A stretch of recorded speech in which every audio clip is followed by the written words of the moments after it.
The views and opinions expressed on the following program are not necessarily those of the staff and management of Salem Media of Hawaii. Welcome to Generations Radio, where the focus is on our seniors and their families. We are here each Saturday afternoon from 5 until 6 p.m., bringing you resourceful information with our radio team of professionals in the field of aging. Stay with us for the next 1 hour as we explore different ways to make life more exciting and meaningful for our extraordinary seniors. Right here on AM 690 The Answer. And now, here is our host and the publisher of Generations Magazine, Percy Ihara. So welcome back to Generations Radio. We're here every Saturday, 5 to 6, Sunday from 3 to 4. You know, I always try to remember to keep on telling people the times, because I'll tell you how many times I see people, oh, by the way, what time was your show? 5 to 6 on Saturdays, Sundays from 3 to 4. It's funny, they always remember the station, though, AM 690. I think it's because of Mike Buck. And for those of you listening, we always try to promote our show every Friday morning about 6:45, 6:35. I go on, call from my house, call into the station, and Mike promotes the show, and we talk about what the upcoming show this weekend is. So thank you for listening in, and thank you for all the people that came to our Aging in Place workshop. We're going to be doing a lot more things next year, so thank you very much for coming. Also, thanks to all our sponsors. That was really fantastic. We had over 3,000 people coming, and it was wonderful. A lot of crowds, so we're trying to do more events next year. So anyway, today, you know, one of our partners that I met, Cheryl Padaken, from Kino Lau Care Home in Big Island. I talked to, I met, and very interesting lady. She's typical, like my wife, went away for school and worked on the mainland and came back after a while to be near their parents. In fact, I just found out a friend of mine here went to East Coast because he wanted to spend time with his parents who moved to the mainland, East Coast of all places, and he wanted to spend the time now to spend time with them. So it's interesting. So anyway, Cheryl's calling in from the Big Island, and we want to introduce Cheryl Padaken from Kino Lau Care Homes on the Big Island. How are you, Cheryl? I'm fine, thank you. Yeah, so, I mean, when I talked to you the other day, and it's interesting, you have a wealth of information, and I'm very impressed. So can you give our listeners a background? Because, you know, we are in a statewide, and I always like to partner and find people on the neighbor islands. And I know some parts of Hilo you can't see our station, but they can go online, because all these shows we post on our YouTube channel, Cheryl. So you can have people go to our YouTube channel, search Generations Magazine, and you'll find Cheryl's radio hour. So anyway, give our audience, Cheryl, a little bit of your background. Okay, I am currently now in Big Island, and to backtrack, I started in healthcare back in like 1983, newly married, didn't know what I wanted to do in life, and this opportunity presented itself, and I wasn't sure if being a nurse's aide was something I wanted to do, and I wasn't going to take the job. But my husband at the time, who unfortunately passed away from a work accident, said, well, if you don't try, you'll never know, so go ahead and take the job, try it. If you don't like it, then you can always leave. And that was the best advice I've had. I took the job, and I loved it. And 35-plus years later down the road, I'm still in the healthcare business. But was that here in Hawaii, or was it on This mainland? was here in, that was back on Maui. Oh, that was back Maui. in Maui. Okay, but then you said you moved away? I moved away a couple of years ago. Okay. A few years back. Okay. But during that time, I was on Maui, and that's how my healthcare. Okay. But you said you've also consulted and dealt with a lot of facilities on the mainland. Yes. When I moved away I think 2.5 years ago, life experience, I managed the care home. I was fortunate enough in Northern California to get a job managing a care home, which eventually led me to open up my own care home there. And in the process, when families call in, I found there was a need for caregiving, so we also help people find caregivers, go through the process how to find the right care home, not only, to get them to come to our care home. And that kind of started that way, and then eventually, somehow, it just kind of took a different path where I started to manage care homes from California to New York, just overseeing the process. For whatever reason, the care home administrator wasn't able to, so I would just oversee the process. So I did a lot of traveling. Wow. And so what is it like? I mean, I've been to I think one or two on the mainland. I think one in San Francisco, one in Washington D.C., and actually one in Vegas. Is there any differences or similarities between the care homes on the mainland versus here in Hawaii? I found they're operational wise, they're pretty much the same.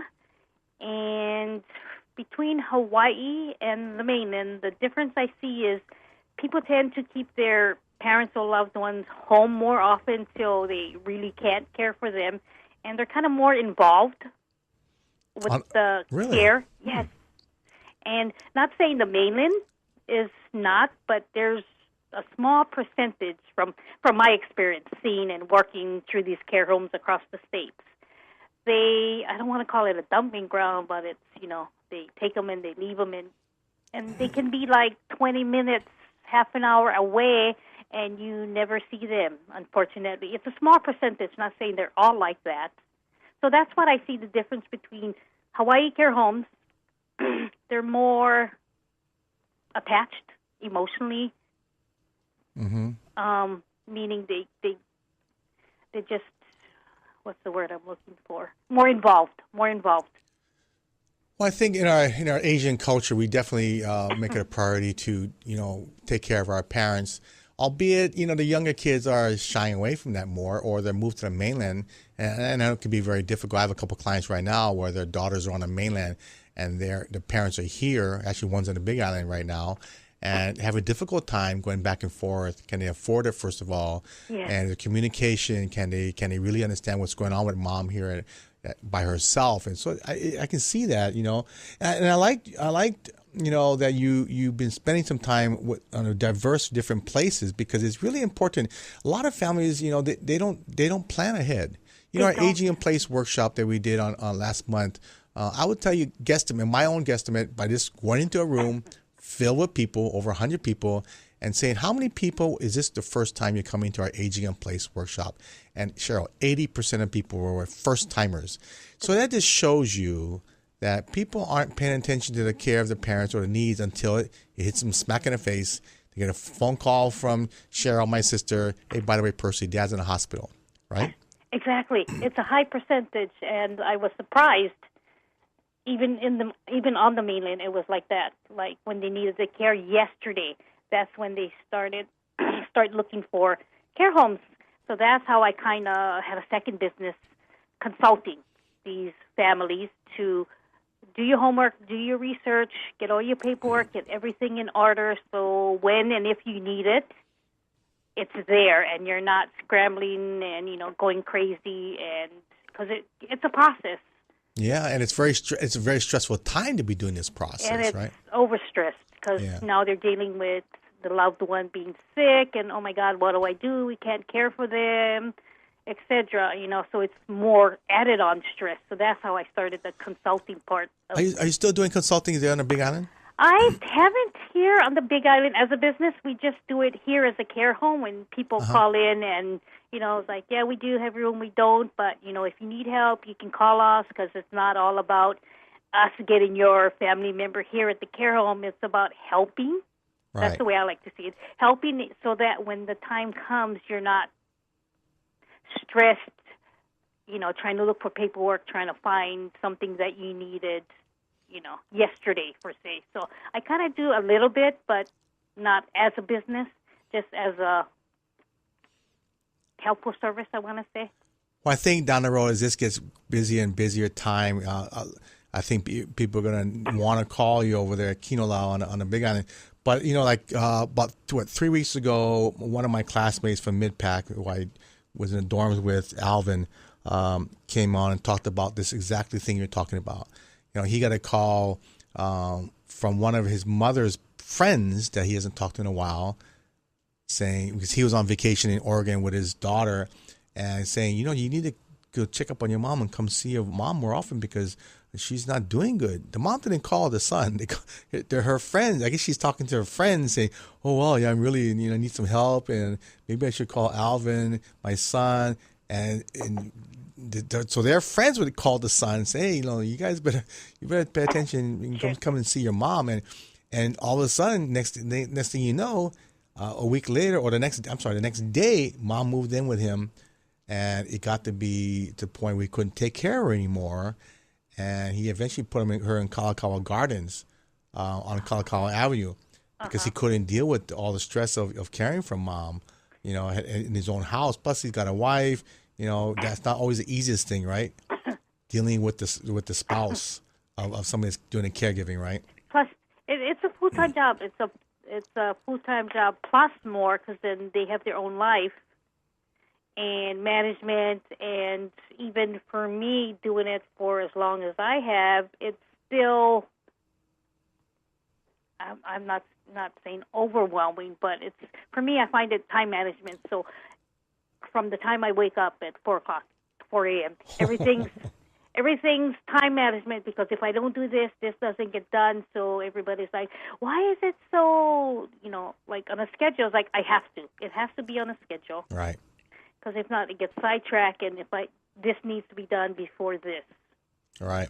And so for me, it's time management, and I find it helps for me. It's not for everybody. I think we've been doing one of our webinars for our organization, Hawaii Pacific Gerontological Society, because caregiving is going to be a big issue for everybody. And as you know, if you haven't been a caregiver, you will be at some point down the road, Yes. either for your parents or auntie or a spouse Or somebody. or people who have already been a caregiver. And it's really important to understand that this is not easy. There aren't too many places you can go to really learn and fathom what it's like to be a caregiver. Really, really important. Yes, and like some people say, oh, yeah, I can do it. I was like, kind of step back. It's easier said than done. Oh, yeah. Yes, I'm not saying you can't do it, but you can do it for a certain time, and then it comes to a point where it's not going according to your schedule, and then it, just for, say, Mom, whatever the reason, and then it gets all messed up, and then they get stressed. So I always stress on the planning. Start now, because right now, I don't know, it's like the baby boomers, where it's like, okay, everybody was, even for me, that's why I kind of moved back. Well, that's why I moved back, because my parents were older, getting up there, and then my dad got sick, and he got sicker and sicker, and then I get a phone call from my sister, and I think I was lucky. I was in California at the time. He's like, you got to come home. I was like, what now? And he's like, because he wouldn't listen to anybody, and I got 6 siblings, 5 other siblings, and he wouldn't listen to anybody, so they would call me, and I was like, do you know it's 12 o'clock? Do you know it's 2 a.m.?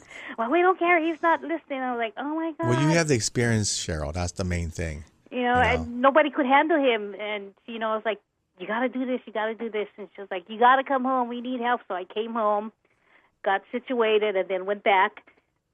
And then a couple of days later, she was like, okay, well, he's really gotten bad. So I came back home and put everything on hold and came back, because my mom was a caregiver. And then she's 70-something, so it comes to a point where she can't do it, and she needed the help. So good thing I still had resources back in Maui, so came back, got the resources, got her set up. And then that's how I kind of ended up back here in Hawaii. If not, I was going to go back to the mainland. Right. So I just got fortunate to acquire this care home, and I kind of was rethinking, like, okay, I want to try something different, because I've been doing this for so long, and for some reason, every time that thought enters my mind, something brings me back to this field. So I'm like, okay, well, I guess this is my calling. Well, I think it really is, and be a caregiver. You have that heart, you have that passion. So we're here with Cheryl Padaken from Kinolau Home Malama from the Big Island. She's actually calling in from Hilo side. But so you'll see Kinolau Home Malama in our October-November issue. But Cheryl, I'm looking at your ad here, and you're actually dedicating memory of your father, which I love. Yes, because it's part of guilt thing, and this happens with all the family.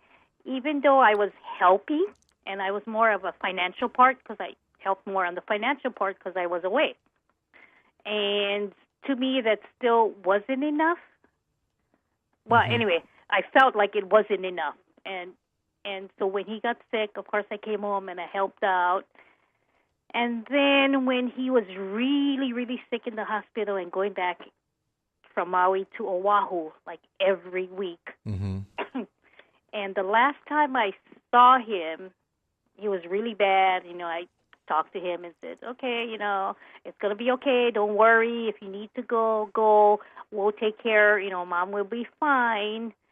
And that time I think I was part-time, and we got family members all over. So I went, I said my piece, and then I came back. And then he was really bad again, and I knew this was the time that he was probably not going to make it.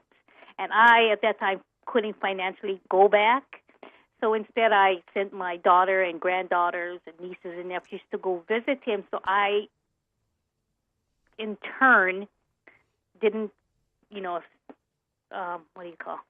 see his passing or get to experience his passing. Mm-hmm. So that is kind of my guilt. So when I acquired this care home, that's how it became, naming it after my dad in his memory. Well, that's great. I mean, I love the story that you have in our October issue, and I think people are going to look forward to that. But really, Cheryl, you had that passion. I've been doing this for going on 15 years, working with seniors, and there's no better industry to be in because the people are caring, they're appreciative, and there's so much work that needs to be done in this area of care. There is so much work, and I find education to somehow classes more educational for the families, because it's Yes. the families that will make the decisions and will have to do the homework, and more resources, even though there are resources. But where do you find them?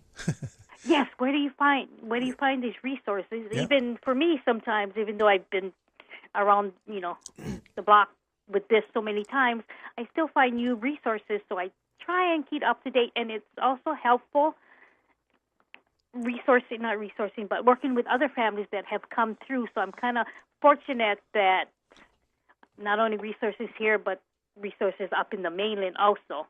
Right. And it's really important. And that's why we do Generations Magazine. When I took it over, I rebranded it as a resource magazine and with people like yourself. And that's why we started a radio show.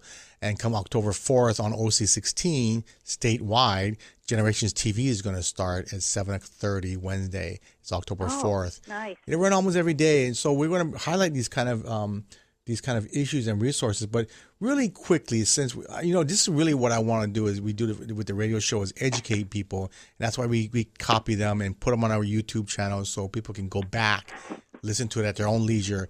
So you had a very simple question for people to think about it. Do you place your loved one in a care home or do you stay at home? How do you make that decision? What are some of the questions families need to talk about? And sometimes I say, this of course is all from my experience, so I want to make sure it's my experience. I'm not an expert. It's just from what I've learned and experienced throughout the years. It's a difficult decision because then there's always that guilt factor. So I always express to the family, I understand, but think about, what would be best for your loved one and what would be best for you and your family. Because if you're frazzled, then it's going to make them frazzled. Right. So it's not only affecting your mom or dad or grandma or grandpa, it's going to affect you too. So have a family meeting and get everybody's input. And then, whoever is the POA will make that decision. But again, sometimes, too many opinions, you get too overwhelmed. And again, it's mostly the financial part. So that's why I stress, do your homework, see where you're at, what kind of insurance you have, so that when the time comes, you know what you can afford. And like I tell people that come through my care home, okay, this is how much we charge. Some people can, some people can't. But here's other options that, your loved one can be taken care of, like in-home care, hiring caregivers, hiring a live-in. Right. So that's some of the resources that we like to give out, because not everybody can afford care homes or a facility. That's probably the most determining factor when people have to look at care homes, because it is.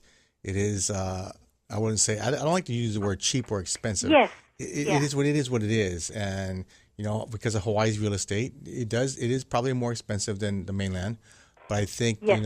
I think the first thing when I ever talk to people is that it really comes down to what kind of quality of care do you want for your loved one, Exactly. right? And sometimes, so I always say, go check out a couple care homes, because it's the care home that you put them in is going to be their last home, and they don't transition well. So, for say you put them in one care home, it doesn't work out, have a backup one that you can place them in, because they can transition, at least from my experience, once, and then after that, it's just too traumatic. So Right. that's why I stress, go do the homework. And from what I'm getting in is like, I'm tired, I'm da-da-da, da-da-da. I was like, no, you have to do the homework. You have to go to 20 care homes if you have to. Yeah, and I think the quality of care, what happens in terms in case of an emergency, what's the protocol, and get to know the care providers, and then also look at the resources that the family may have. Yeah. Yes. So, and then again, it goes back to the financial. So, see what mom or dad or grandma, grandpa has as far as financial, what they can afford, what the sisters, siblings can afford, and that, so you have a base so that when you go to these care homes, you know what to expect. So when you come the time that you have to make a decision to put them, you know exactly what to expect. And not only financial, but the care home, these are the questions. So we give it a questionnaire. I just do it just because, like, okay, these are the questions to ask. This is what you look for. And it's, to me, it's helpful in that way, it's easier for them. So you think the cost is more on the neighbor islands for a care home?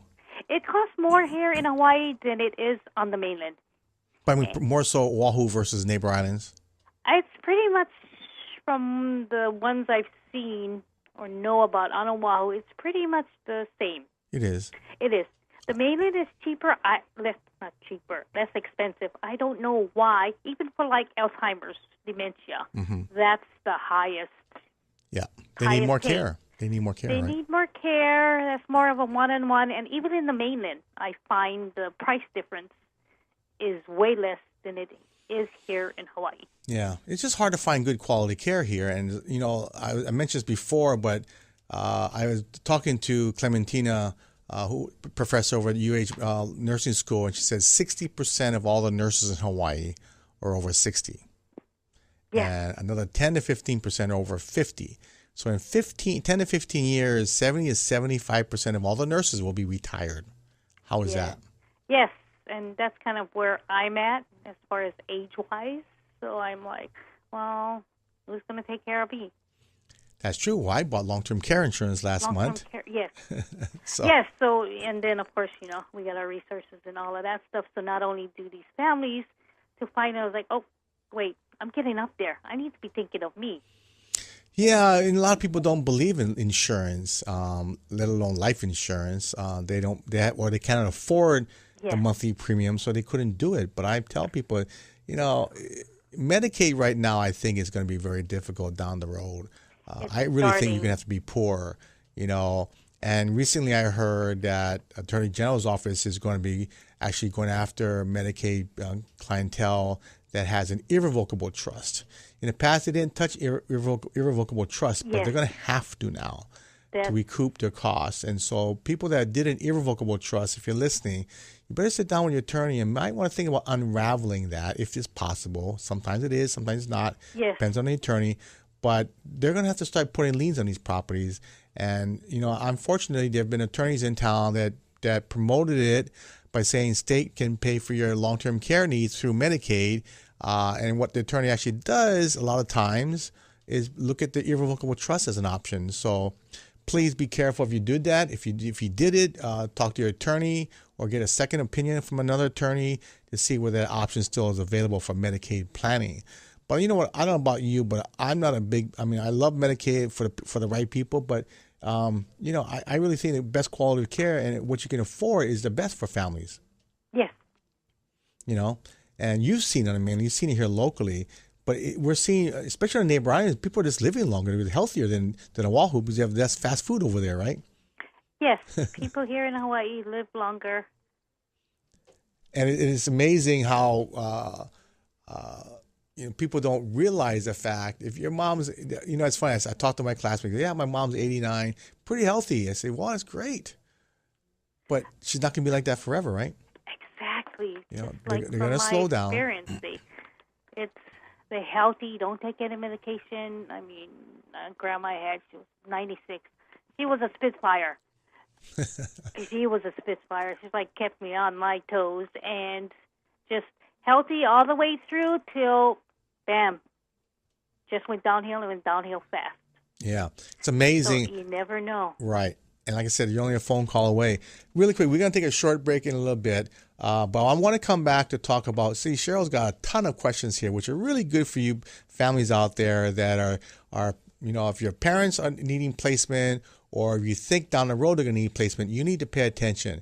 We're here with Cheryl Padaken from Kinalau Home, Malama on the Big Island. She's calling in from Hilo to talk about help our families out there to start planning for that event at some point down the road. So we're going to take a short break. We'll be right back. Cheryl, so hold on 1 second, okay? Hold on there, and we're going to take a short break.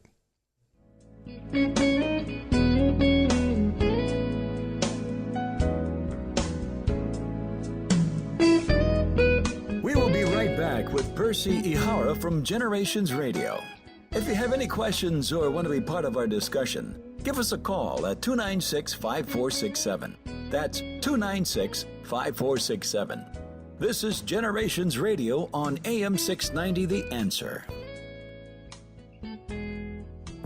Moon Physical Therapy is here to help you back to recovery. Moon Physical Therapy is located on Ward Avenue across from Sports Authority. Physician prescribed for motor vehicle accidents, workman's comp, or that body pain that comes from rushing to play without warming up. Also event cardiopulmonary rehabilitation with our one-on-one patient care. Moon's Aquatherapy heated endless pool allows for low-impact exercise with less pain on land. We will give you the right exercises to get you back to health. Ask your doctor to prescribe Moon Physical Therapy. Moon Physical Therapy. We achieve results.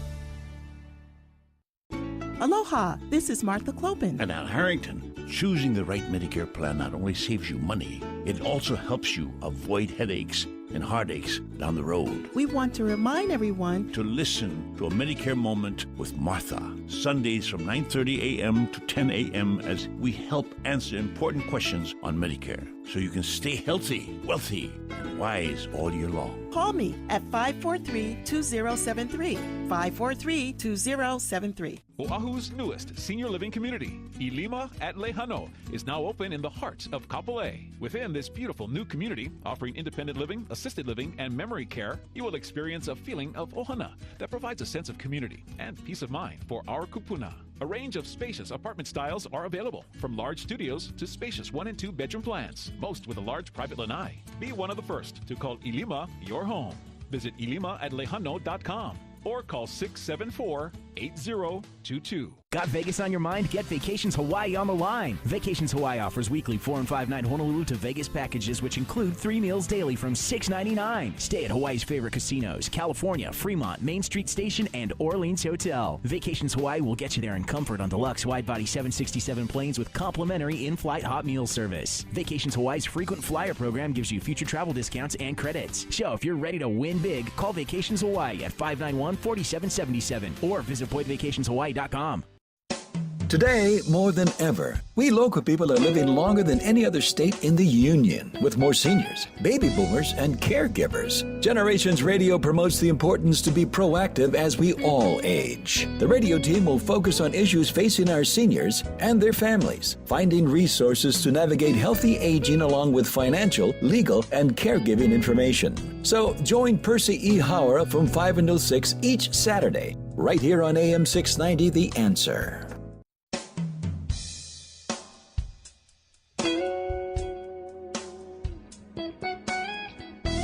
Focusing on the issues facing our seniors and their families today. Here's our Generations Radio host, Percy Ihara. So welcome back, and we got Cheryl Padaken on the line here from the Big Island talking about caregiving and home care placement. So it's really important for you guys to pay attention. I always tell people that at some point down the road, you're going to need some form of care. at some point down the road, it's hard to believe we're not going to be able to drive anymore. So it's really important for the listeners out there and for those of you that have come to our Aging in Place workshop, can read the magazine, to really take heart to what we're trying to tell people is that at some point down the road, we're all going to need some form of care. So Cheryl's on the line. So Cheryl, welcome back to the Generations Radio, by the way. Thank you. So you have a lot of good questions here, and a lot of things that people need to start thinking about, and they don't think about it. And I don't blame you. People don't think about caregiving until it really happens. But as your parent ages, start asking them questions like, Mom, when we can't take care of you anymore, would you want to stay here, or can we go to a care home? How much funds do you have available? All those kind of questions really have to be answered, don't they, Cheryl? Yes, and it's always a good idea in the beginning when they're, I shouldn't say all there, because then you get an idea of their wishes, like planning for a funeral.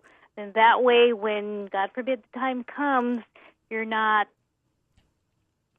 trying to figure it out from the siblings, because, again, I may think this, she may think that. So it's always nice to sit down, and it's the hardest, and I find they don't want to do that. It's uncomfortable, but I'm like, as it really is. Uncomfortable as it is, trust me. It has to be done. It has to be done. Yep. And it's going to be more uncomfortable later when you don't know what those wishes are and you got your siblings, with all what they think. So it's uncomfortable, but unfortunately, it's going to be a lifesaver. Cheryl, you have a lot of good questions here that you emailed me. You should really put that on your website if it's not there already. Questions like, how do you choose the right care home? What kind of snacks they provide? Any special diets that need to be adhered to? What kind of daily activities? How does the staff? What kind of staffing there is when they change a shift? All these kind of really good questions that I think a lot of people need to pay attention to when they're looking for a care home. It just makes it an easier process when you're searching for a care home. So I would say take a notepad, ask these questions, and from that, and always look around. Look around and you can see what's going on, and if you can, try and visit, like in the morning or afternoon is usually when it's high traffic, when things are going on. Right. Just like how they say when you buy a house, go at different times, go at night, check out the neighborhood, go in the day. So I would tell families, go twice, go in the morning, go in the afternoon, go at lunchtime, So true, because a lot of times if they know you're coming to home care, people don't know you're coming, they're going to make everything really nice. Exactly. So that's why I say... Not to blame them, but, Just like when I had a child care business, we have an open door policy here, and even when I had my child care business, everything was open door. And they was like, why? I was like, because I want you to be sure that when you come at whatever time you come, that this is what we do, not, oh, my God, she's coming at 2, so that's clean the house. No, it's so true. I love the way you think. But it's the same thing I've been thinking for a while, that these are real basic questions. I like to think about alarm systems. Are there resident call button pendants available as well, right? Yes. And it's so important to have these kind of things. But really, what are some basic questions? Do they need to? So, like a lot of people say, well, I went in there and it would look really good. There was a lot of nurses there to a facility. And I was told, no, they're not nurses. There might be one nurse on staff, but the rest are aides. And they might be certified or not certified, right? Exactly. And caregivers in Hawaii, you don't have to be certified, because caregivers, you can't get certified. It's nurses' aid that's certified. And to work in a care home, you're a caregiver. As long as you have experience, you have your documentation, first aid, CPR. Some experience is helpful, so that's good. And even when people come through my care home, they're like, wow, your caregivers are not certified. I was like, no, they're not, but they have experience, and some is and some not. But you don't have to be. And so I asked, and it also depends on the type of clients that you have in your care home. Like I'm just a regular ARC care home, and also for expanded care for residents that need more care. Can you explain to our listeners here that what's the difference between expanded care and arch care? Arch care is elderlies that pretty much can do for themselves by bathing, feeding. Of course, everybody, even me at times, we all have dementia. So we have a saying here, it's like we all live here because we're not all there. And just got off track. So it's basically, but people that arches are for people that can basically handle themselves, just need with a place minimal to go. help. With Right, minimal help, able body, it's more like a sleep shift. You don't have to get up every 2 hours. Extended care is more a skilled care where the person is bedbound. Okay. And they need feeding, they need medication, given to them where they can't do for themselves. What about for dementia, Alzheimer's patients? Does that come under expanded care as well? That, it depends the level of care for the dementia client. There's different stages for Alzheimer's. And so do you handle those kind of patients as well? Yes, we do. And we have, but the difficult ones where they can't be placed, meaning no facility or care home will take them, which is unfortunate, but yes, we do.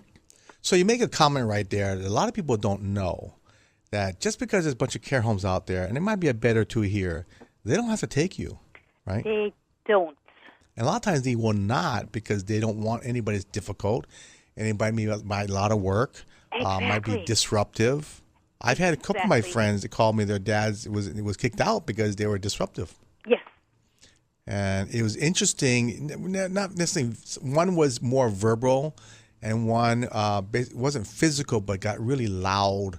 Yes. And it caused disruption, and it kind of made other clients fearful. Yes, there's different levels, and you got, I always say, you got the calmer ones where they sit there and they're nonverbal or they're, soft-spoken, and then you get the verbal abusive ones, and then you get the combative ones where they're uncontrollable.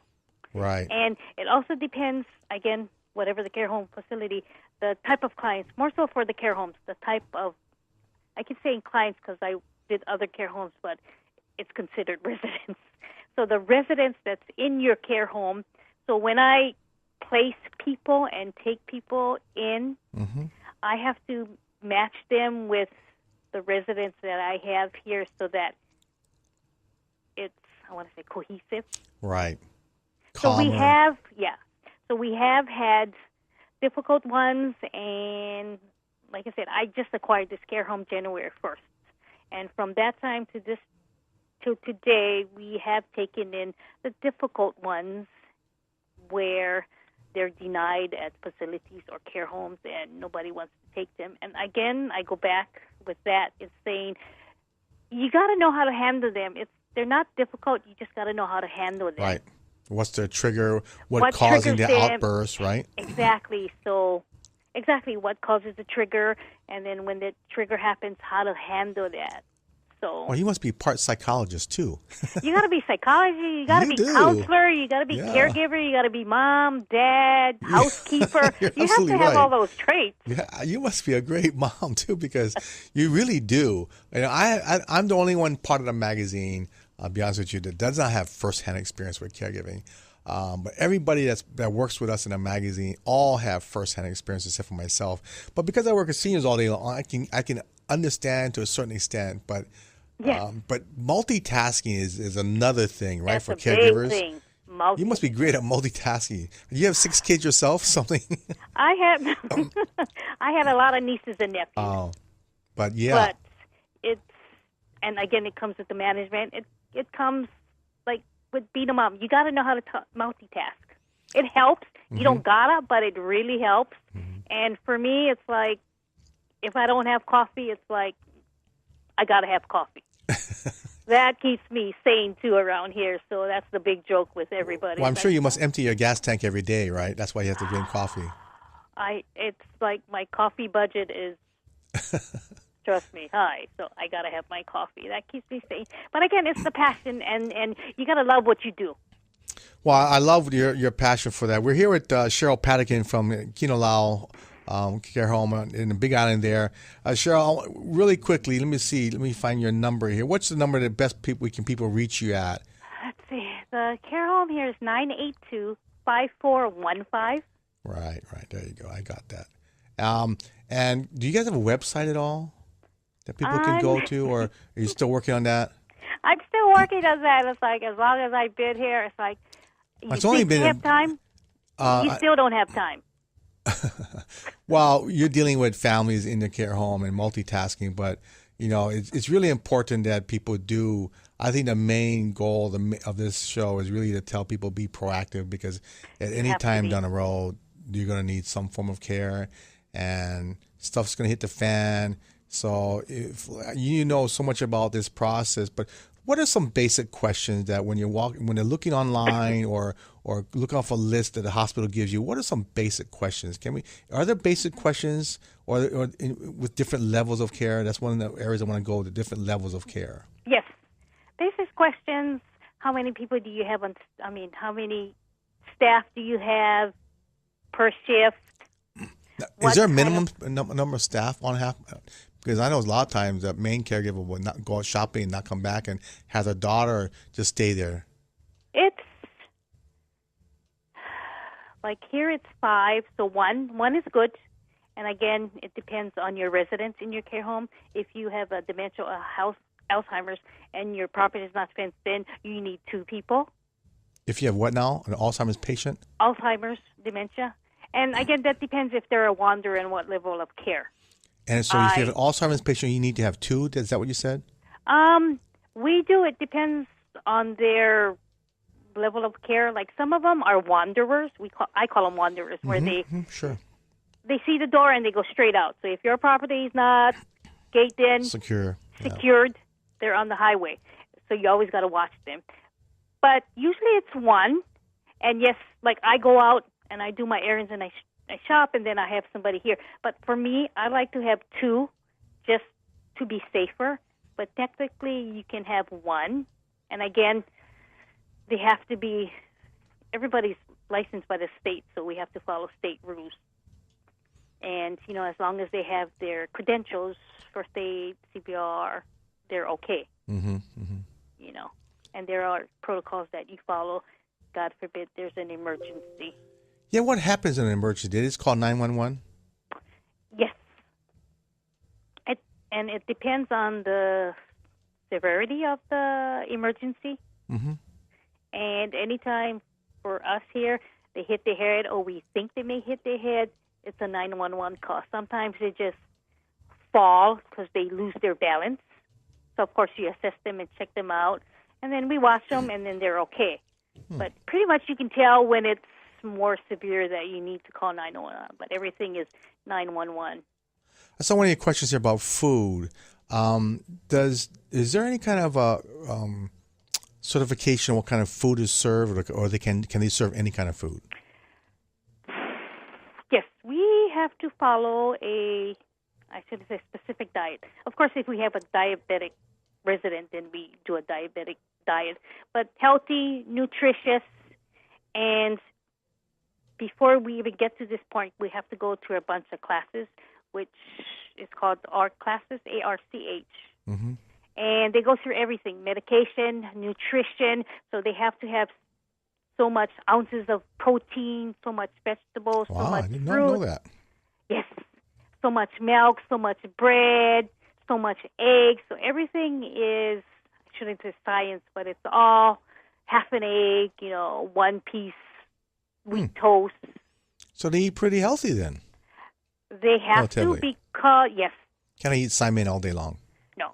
Simon, we do have Simon, but it's rare and it's a specialty, but only because, of course, they're older, so they lacking certain things, so that's why they need, unless you have a diabetic client or other, residents that need special diets, soft diets, but pretty much it's healthy and nutritious because there's diet menus we have to follow, how much protein they have per day, how much, like the 5 food groups they need each day for each meal. Wow. So we have to have menus posted so that if families ask, they can see, they had this, and, we're not feeding them McDonald's, which I don't do that, but...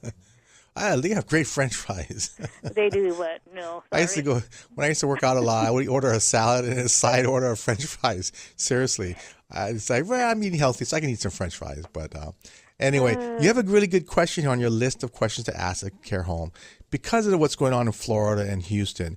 Very good question. What in case of a natural emergency? What is it? Do people have a protocol for that? We have to have protocols for Really? yes, for every fire, flood, earthquake, what else? Natural disasters. We have to have a protocol. I don't know if you saw the pictures or heard about Houston. There was a picture of a bunch of seniors in a care home. The water was up to their walker. Yeah, I could not believe it. And why didn't the care home operator get them out earlier? That's a good question because I'm sure they knew it was coming. I mean, they must have had at least an hour to get them out of the house or call a family, or at least, if not more than that. But unbelievable. I don't know what to say about that one, but like for us here. Us here, we have, for how many residents we have emergency kits. Packed, ready to go, everything they need for whatever. Yes, we have to have that. So that, God forbid, when we get the siren, all we do is load them up and we're not scrambling, to put things together. And so it helps. And for me, I'm OCD, ADH, everything you could think of. So everything's, I like to think ahead, and that way I don't forget in the midst of whatever's happening to pack this or do that. So we have everything packed. So, and yes, we do have protocols, where we're going to go, what we're going to do, which direction we're going to go. Wow. We have to have all these procedures in place, and it also helps the families to know that if they can't get a hold of us, this is the route we're going to take, and this is where we're heading. And for me, these are the vehicles that I'm using to transport my residents in. Well, that's really great, Cheryl. Now, are you able to say what the average cost is for like an arch or an expanded care? I can say for me here at the care home, it can start at $42. On $100 a month, people. A month, yes. A lot of people go, wow, that's a lot a month. Well, yeah, that's it's been like that for a while. That's actually pretty good. And if it's below 5,000. Same like with, I always reference back to my childcare business because it's the same. It was like, oh my God, that's so much. I was like, okay, but if you break it down by how many days in the month, how many hours, and then goes from there, and this is how much you're paying actually per hour. So that's how I find to make my, residents' family understand, or whoever comes through, that this is how much you're paying for an hour. It's like, my coffee costs this much, more than this. Well, the big number, of course it's overwhelming, but then when I break it down and they're like, oh, okay, now I understand. So usually it's like 42 on up for an able-bodied person, meaning they can bathe, they just need little reminders like, okay, don't forget, here's your medicine. Okay, don't forget, which I want to say minimal care. So that's what it can start off. And other people may start lower because they take one or two, so it can go up until 5 residents. After 5, then it's a whole different set of rules and regulations and for your care home. And so what about more expanded care, or the people that need a little bit more care? But how much does that run?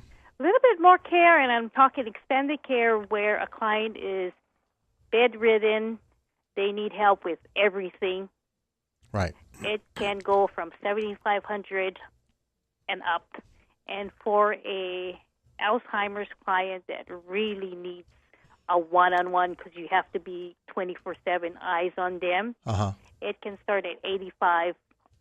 That's actually lower. That's actually lower than Oahu. That's actually, it's way lower than the facilities. Oh yeah, Facilities start at 14,000. Oh yeah, on up. 12 to 14. And unfortunately, like over here, that's why I like to be secure, because then they can go in and out, and that's kind of how it should be, I think. And the families come and they're like, well, they don't know. I was like, well, yeah, they don't know, but I know. And that's unfortunate how they think about it, like, oh, we don't care. I was like, well, I know. Even though they don't know, I know. Let me ask you this. So a lot of times I get calls from people that they're I get a call say, you know what, my mom's going to be discharged. Today's Monday. They're going to be discharged Friday. I got a list of places that for rehab first and then for care placement. The hospital or rehab place will give you that list. And it's unless they have somebody that gives them an idea. Where to start. Yeah, exactly where to start. And exactly what level of care. Really, don't they have to query the social worker or the person at the hospital about their loved one's future needs? Isn't that right? How much more care they're going to have? How's the rehab going to be? All these kind of things. That's the first place to start, and of course the social workers up at the hospital and these other agencies have lists. And like I say, I'm used to it. Just starting to learn who I am and the name, and so I'm just starting to network, which is nice, and they know who I am and what I can do in terms of care. So that's the first place to start, to get a list of care home names, and then the doctor. Their primary doctor will be the one that can help them to determine what kind of care needs they need.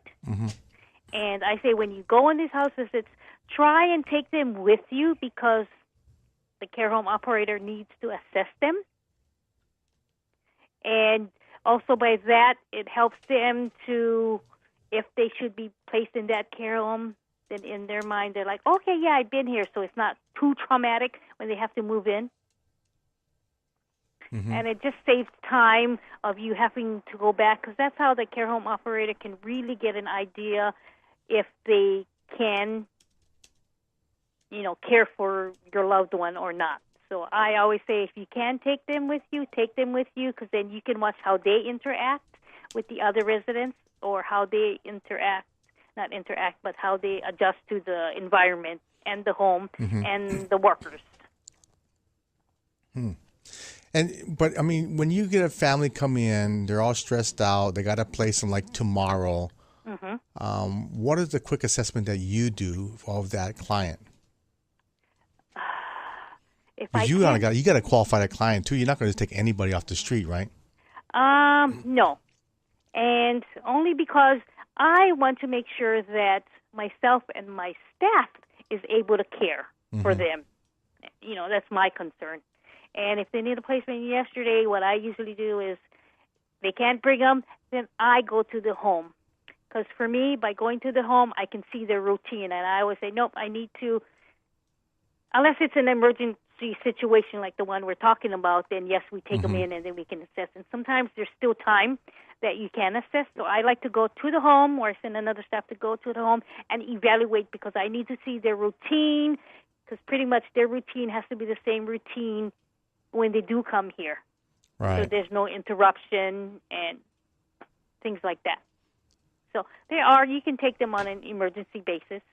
But they got to be able to afford you as well, right? They got to make sure they can pay. Exactly. So we ask for financial records just to show that they can pay for at least, a couple of months. And before they even get to that point, there's specific paperwork that's needed.